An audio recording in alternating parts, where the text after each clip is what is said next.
This is The Changed Physician, episode 245. Welcome back to The Changed Physician. I'm Melissa Cady, the Challenge Doctor, with my co-host, Dr. Kevin Cuccaro from the West Coast. I'm coming in from... The co-host from the West Coast. That's right. Ooh, nice rhyme. I like it. I don't know. I got to think of some other phrases that'll be rhyming. Yeah, because you're not on a coast, so you don't I'm get not. that. I'm like inland. I'm always like the topic of discussion in politics and other stuff. Not that I want to be in that state for that reason. But I'm in the hill country of Texas and Austin. So we are bringing today an episode. We've never done this before, but we thought it'd be fun. And we want something uplifting or just at least interesting. So we were curious, and that sparked this whole thing, like a lot of our episodes.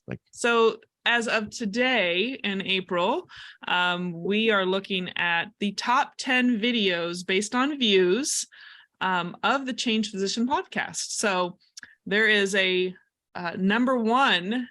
You want to bring it up? Are you looking at it right now, Kevin? I'm looking at it right now. I just want to give a little bit of background here. So one of the key things with the Changed Physician is we're published on multiple different platforms. So there's the video that you can go to YouTube and you can see us live, which is super exciting. I mean, you really should just watch us live. No, I'm totally joking. You get the audio and you're going to be fine. We don't share a lot of things. Anyway, there's YouTube, and then we have Spotify and iTunes and all that stuff. And so the easiest one for us to kind of just look at right now is literally YouTube. I mean, the YouTube videos. So we should do this again and actually pull up like the stats off of iTunes. I'd be kind of curious to see if they're different, but we're going to do the top 10 based on views from YouTube. And the first one is episode 117, over 30 years into retirement with Acacia and Billy Catterley, which I wasn't super shocked because I love that episode. But, it's from 2021. Yeah.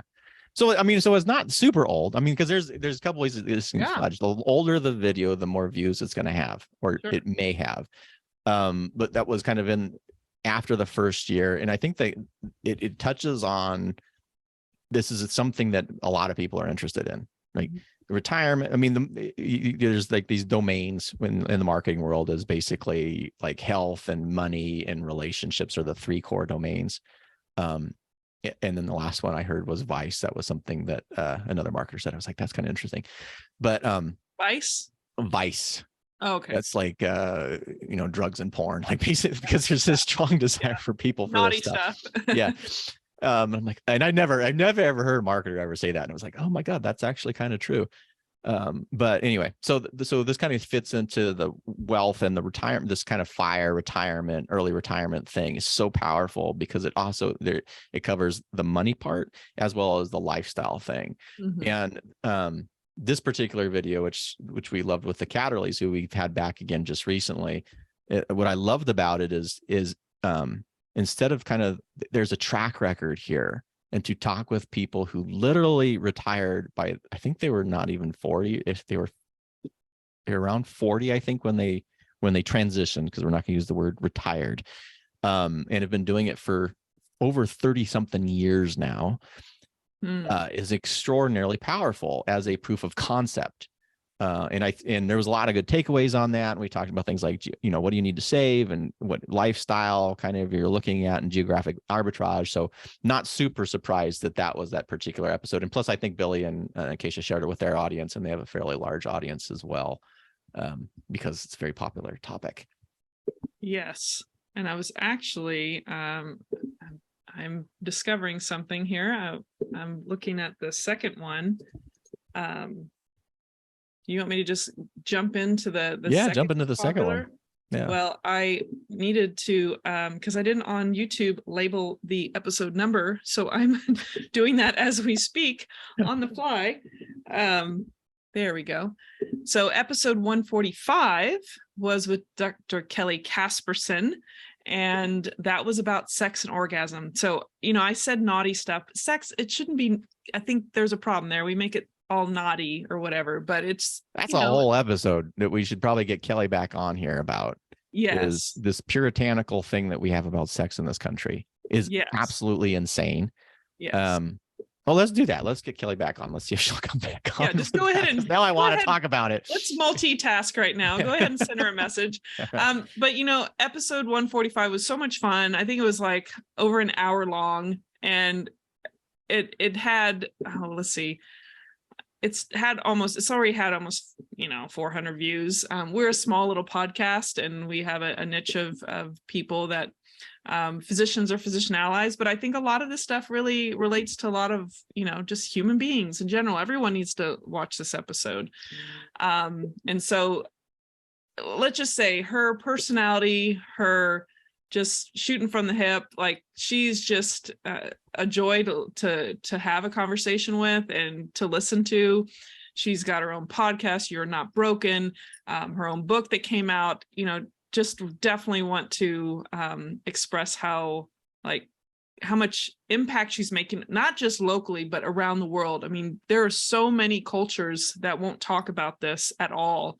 And for people to just chime in and listen to what she has to say and talk about things, even in this country, we have this perception based on porn or some other thing that this is the way it's supposed to be, and a lot of female anatomy is ignored. I mean, there's so much we discuss in this episode that just it's top notch. And men, you need to listen to it if you enjoy women in a sexual way. There's a lot you can learn from this too. So all kinds of people can learn things from this. So any comments, Kevin?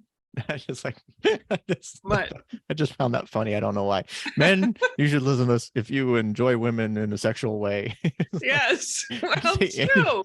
There's so much their perception of what about women who enjoy, or men who I think if you're interested in sex, you should watch the video. Oh, that too. But there's yeah. Anyway, I'm not going to go into the details. I'm just there's just these perceptions. There's this part at minute 34:52 that someone should be watching this.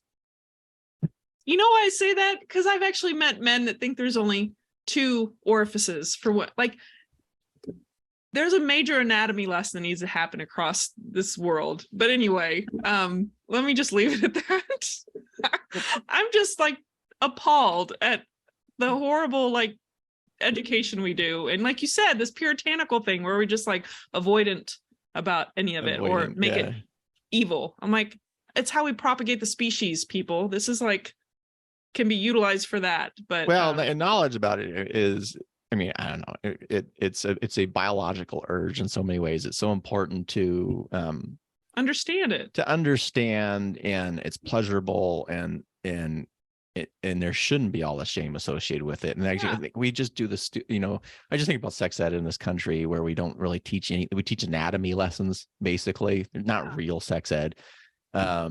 And then which leaves this open gap. People are so scared of talking about stuff with their kids. Book banning. I'm not going to look at some states here that do this ridiculous stuff. Oh, we're scared. We don't want our kids to learn about Black history because they may feel like we did bad things in this country, which we did do bad things. And I mean, it's freaking the truth. Yeah. But if we don't talk about it, then there's this void. And sex is a big one, because if you don't talk about it and you don't kind of present this stuff, there's this big void, and people are going to learn it from somewhere. Yeah. So where do you want them to learn it from? Do you want to actually learn it in a healthy way, or you want to learn it in an unhealthy way? Yeah. Anyway, it blows my mind. So obviously you can see that why it's a popular episode, because we're still talking about it right now. Yeah. Well, I think if you educate people and I think there needs to be more respect and responsibility when it comes to this topic and engaging in that in your life, if you choose to engage in it. So anyway, I just think it's a great topic, and she does a great job. So she does, and she's always fun. So we'll see if we can get her back on again, actually. Yeah.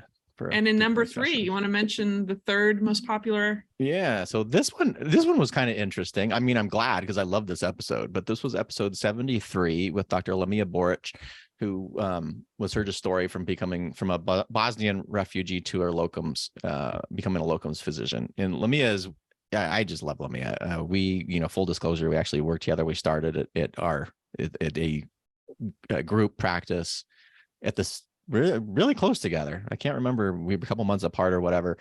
And she's just a great person. And it's always just appreciated her story. to come from literally a war-ravaged country, to flee as a refugee to a neighboring country, then to be treated pretty crappily in the neighboring country because those people didn't like you, and then immigrate to the United States, complete high school, graduate from medical school, and then become a hematologist oncologist. I mean, it's pretty amazing. And then she's done a lot of work on very much kind of the focus of the change physician with how do you change because if you're unhappy, you can sit in this role and grow up in mind, and think, oh, well, there's nothing I can do, and I'm all in debt, and I'm going to have to practice and be miserable until I'm 60, in which case then you'll probably die right after that. But she took really active control of kind of her life and practice, and has found this niche in locums, and is thriving. And it is, again, looking at this one, I'm like, man, we need to get Lamia back on an update, because I've actually seen her do some comments in some of the physician groups, and she seems to be doing very, very well. Yeah. And, taking charge of your life and providing these kind of examples. And again, if you've been a refugee as a teenager, and then now you're kind of going through this stuff and become a refugee from medicine and kind of reinvent yourself, that's super powerful and inspiring. And that is one of my favorite lessons. I love that. Love that episode. Yeah. And it makes me think of, I can only infer people's interest in it because the story seems amazing. But, I know that we all know, Kevin and I both know that there's some people that when we put these out, that they share it with their own communities. And so that increases the views and whatnot. But, humans, we like stories and, being inspired. And so I definitely agree that this is one of those amazing ones too. Well, it was like Lamia doesn't have this huge social media presence, right? So something resonated there, and it's and that's good because it resonated with me. It resonated with maybe it's resonating with somebody else out there, but really good, some really profound takeaways. And I it's kind of stupid and whatever, but I just feel really proud when I see her and like taking control and living life her way. I'm like, that's so awesome. Because I did remember one time there's a surgeon in the old group we were in, who's trying to come in and basically try to bully her and make her write opioids for one of his patients. I was so pissed off. Anyway, so I just love to see that she just does her stuff. That's really great. Yeah. And it's only a 33-minute episode. There's no reason you can't, if you're commuting, you just take a listen to that episode for sure. So that was the third most popular video. And number 4 is episode 136 with change expert Tim Creasy, and talking about the human side of change. That was kind of a different type of interview than we've done with anyone else. I mean, he's not a physician, but who, like it says, a change expert, and we're all about the change physician. So we had to bring someone talking about change. Any thoughts about that, Kevin? No, it was fun talking with Tim. Change, well, we're the Change Physician podcast, so anything that we can talk about the actual process there. Because that's kind of like the theme. One of the goals with this podcast is to increase, we really should put it in the tagline, increase a level of awareness so that you can actually change intentionally, right? Because it's, a lot of, we talk about sex and we don't talk about sex enough, and people are left in these information vacuums, and changes are the same thing. There are change strategies. There are changes that you can do for yourself, most of which I would say comes from awareness. It's either going to do aware change or you're going to do unaware change, but change is going to happen to you. Organizational change.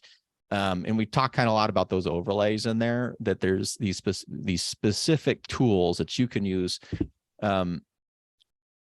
to help yourself with change. But really what their group and their business is looking at is organizational change. How do you change an organization, which medicine needs a lot of organizational change. So if you're interested in that, I would definitely go to that episode. A lot of fun. Definitely. So number 5, what's our number 5? Our episode number 5 was with Rael Mazinski, and I'm just right here. I'm looking at the title, and I'm trying. What was why he left medicine? No, but what's his website? That's the thing. He has a. Oh yes, I will pull it up. I was scared to click it because I didn't want it to like start playing in the background or anything. Yes. But that was a fascinating. So Dr. Mazinski is, I think he left after medical school. So he graduated, but then he didn't actually go into internship because he knew he wasn't going to be happy. which is, lo and behold, something you can do, folks. Like, Yeah. if you are positive, I would typically recommend, unless you're absolutely super, super, super, super, super positive, at least complete internship, which is hard anyway. Yeah. But if you're totally miserable and you knew it pretty much from the beginning, because his story was interesting, because he ended up in medicine in many ways similar to some families where it was sort of this expectation that you were going to do it. Yeah. So external motivation the whole entire time. And then he started a website that had to do Doc with jobs. doc jobs. Yeah, was it? Which are basically .com. non-clinical jobs. And he was one of the first to do it. So there's a lot of them now. But when you're going back 10, 15 years or longer, when he created this thing, because he had ended up in a role, I think, in finance. And so not the same thing as in medicine. And then doc jobs you can sign up for, and they advertise things, and they look a lot for physicians in roles, particularly with finance companies and funds that are looking for people who can analyze data really, really well and find these opportunities in medicine. Yeah. But it was a fun story. It was a fun thing to talk about. Yeah. And I had in my notes, the doc stands for Dropout Club. Oh yeah, the Dropout Club. Yeah. Club. So yeah, I got a lot of views. This is from 2020, so had more time to accrue views, but it's also one of those that it says why he left medicine. And I know throughout the pandemic, people have been like considering leaving medicine. So I'm assuming, again, inferring, but no real data to support that. Well, if we actually had an episode of like, how to drop out of medicine and start a new career, a successful career, I think that would blow up really quickly. Oh, yeah.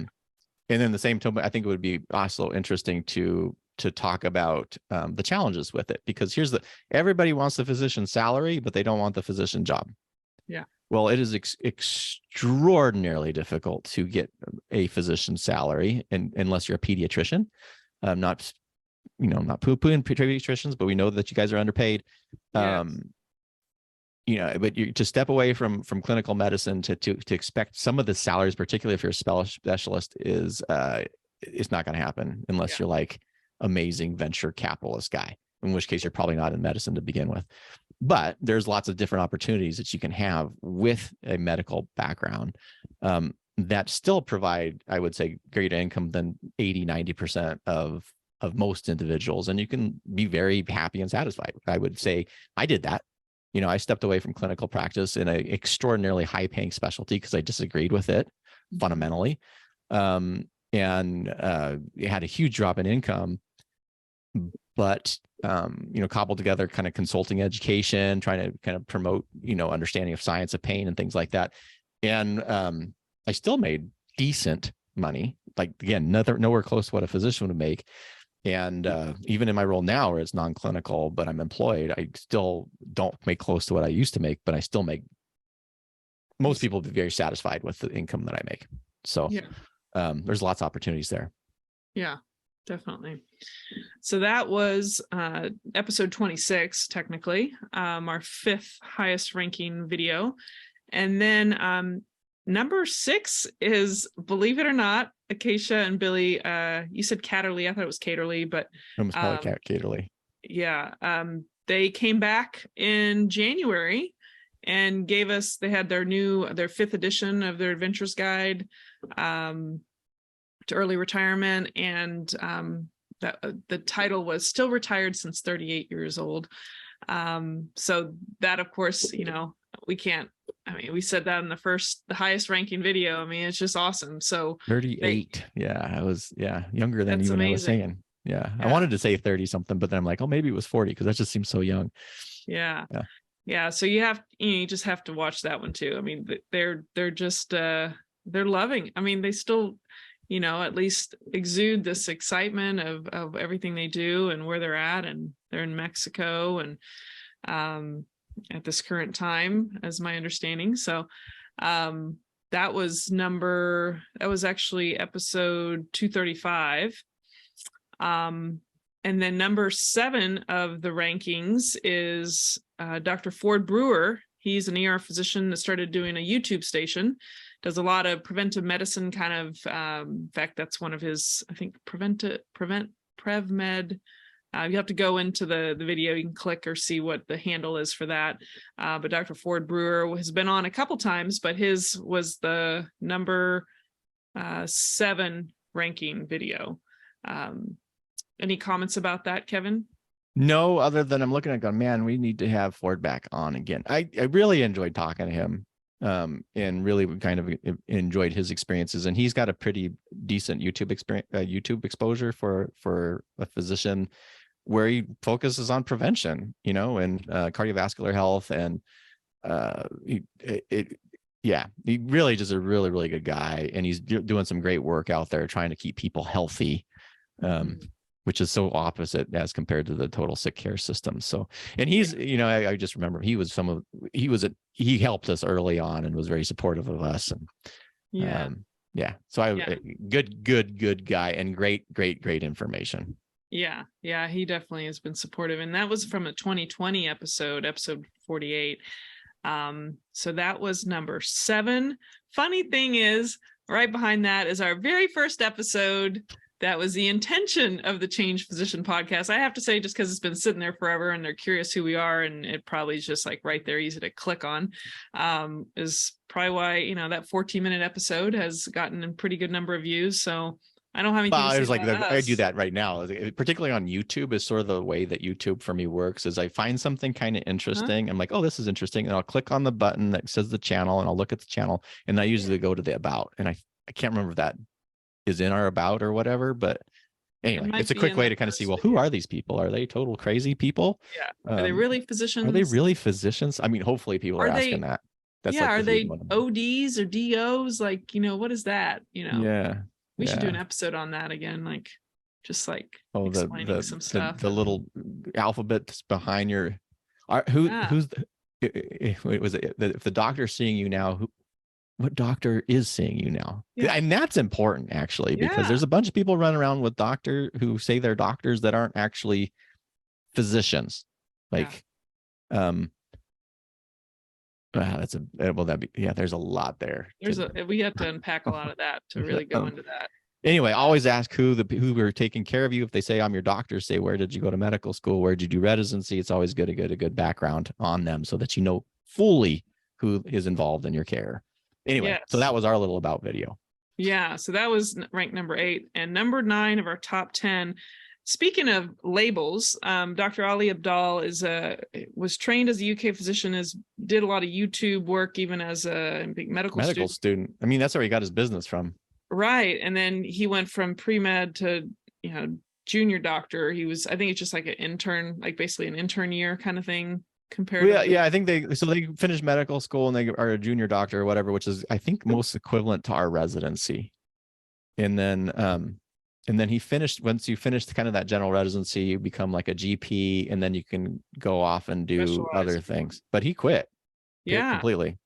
But he's created like a ton of like educational support for people. Well, it's because he makes a lot more money doing what he's doing than he would as a physician, and he has already been has his life set up. So, impressive. That was an interesting episode because there were some cultural issues with that one. The main one being is that in the UK they don't apparently want to be calling themselves doctor. Yes. Or maybe it was because he was like basically a resident. I don't know what it was. It was presumptuous. Well, here, and with the reason we do it is not necessarily because we're completely presumptuous, but we want you to know who you're getting information from. Right. Maybe the UK is more sophisticated and they're more apt at being able to dig through it, but not in the United States.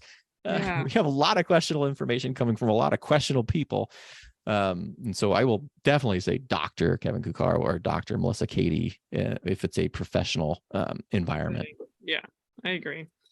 So we didn't put the label on him. In a lot of places it's like MBBS, and like there's all these different acronyms for representing physicians and whatnot. But so that episode just, it's striking when you look at this variety of just the top 10 of how people have transitioned or enhanced their medical practice, or if they're not a physician, how that can impact, even physicians that are in practice. So the number 10, our final top 10, and actually to be, what's interesting, I think they ranked Dr. Abdal as 9 instead of 10 because we had 4 comments, but the views are actually a few more with Dr. Paul Thomas. So yeah. technically Dr. Ali Abdal is ranked by YouTube as number 9, but by views he's number 10. But Dr. Paul Thomas is right there, neck to neck, whatever the phrase is. Neck and neck. You know what I'm trying to say. Starting up a direct primary care practice as a new physician or DPC. With Plum Health, didn't we just say that? Cool. We're pulling that up on a Thursday throwback. Oh, that was what we're pulling it up. There's a recall there. But there's a reason it's going to be a Thursday throwback because it's a great episode. Yeah. And Paul Thomas, fascinating story, was always into physician-led care since he was a medical student, and he wanted to make sure he served communities that needed physicians. Not like I'm going to set up a concierge classic in the middle of the Beverly Hills or whatever. But he wanted to be in where he was needed, and he set up Plum Health in Detroit in an area where he was needed. He went after residency directly and started his direct primary care practice, which is totally awesome. And so all these people like, oh, I can't do it. Well, he came out of residency and did it. Yeah. And he didn't do it in an affluent market in any way, shape, or form. Yeah. He's done really, really well for himself. His clinic, I think the last time I checked, had at least 2 or 3 other physicians in it now. Which is and again, one of my favorite kind of episodes because he's doing it for the right reasons. He's not going out there trying to become, lifestyle is great and it's extraordinarily important. Yeah. And I won't ever, poo-poo anybody who says I need a better life. But he's also doing it kind of there's a meaning behind it of how do you serve society in such a way that you're not getting drained, that you're not carving yourself up. Yeah. Feels meaningful. It is meaningful, it's sustainable and joyous. How that's sort of like the trifecta, and he did it and he's doing it, and super exciting episode. And I think particularly if you're in primary care or any specialty where you're in that primary care role, it's something to kind of look into. I mean, we say it a lot.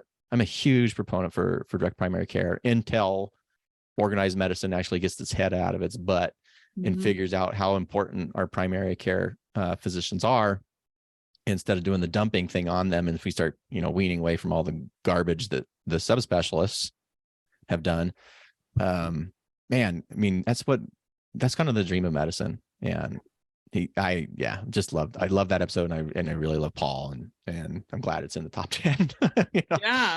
Yeah. And he had a book he wrote too that I'm trying to remember how to start a DPC practice. Yeah. Like if you're curious, I mean, just reach out to him too. Like I'm sure. And he had the other one on professionalism, like just the dressing thing. We talked about that as well. And I remember the first thing I thought of was, well, how can you write about it? And it's like a 350-page book, and it's more about presentation, like how do you present professionally? And some people need a lot of help with that. So well, definitely check into his stuff. Go to Plum Health, and I'm sure there's links to all the things he's doing too there. But that's our top 10, and it ranged from 2020 to 2023. So it was a nice spread, and I think we should do this at least once a year, and the very least to just bring up some of our highest our toughest episodes, our toughest. Me go to med school. Me doctor.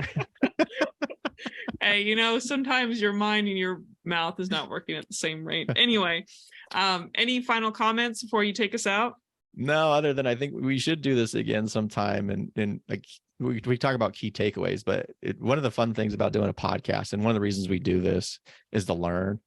And when you come away from episodes, there's stuff that we learn and we can apply, and there's some big takeaways there, and it'd be fun to kind of review those as well at some point. So fun. This was actually a lot of fun. I really enjoyed doing it. I liked it. Awesome. We'll take us out then. All right. Well, thank you all for joining us today on the Change Physician podcast, where you can learn strategies around change, as well as find some hope. I think that there is a lot of opportunity for you. And if you are not satisfied where you are, become aware and start doing some intentional change to get to where you want to go. Right. And one of the first places you should go is join the community at thechangephysician.com, whether you're a physician or a physician ally. And until next time, stay well. Take care.